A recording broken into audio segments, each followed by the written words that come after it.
Let's learn how to handle delete requests. A delete request, as the name suggests, removes a specified resource. In our case, we will be deleting a comment using its ID. First, let's see what a delete request looks like in ThunderClient. We will start by changing the HTTP verb from patch to delete. The URL structure stays the same since we will still need the comment ID in the URL, /3. For this example, we will delete the comment with ID 3. We can remove the body JSON since it's not needed for delete requests. When we hit send, we get a status 405 error, method not allowed. Let's fix this by adding a handler for the delete request in our API route.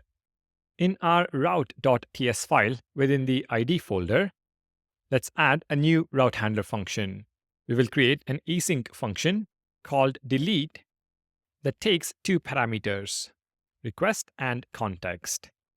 These are the same parameters we have seen before for both patch and get requests. We get hold of the ID route parameter by awaiting params. Next, we will use array.findIndex to locate the comment we want to delete. Let's copy the line from our patch function. So const index is equal to comments.findIndex. Find the comment such that its ID is equal to the ID route parameter.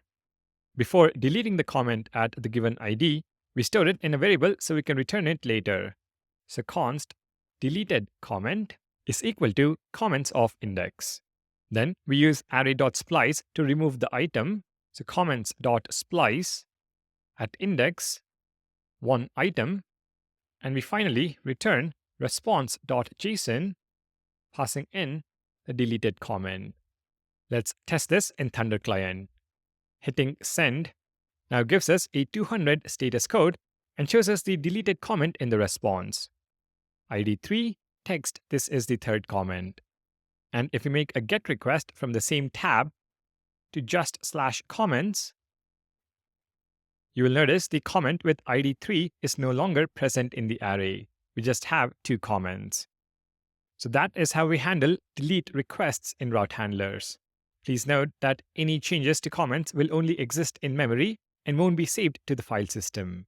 In data.ts, you will continue to see the third comment. Now that we have covered get, post, patch, and delete requests, let's proceed to understand some additional related topics.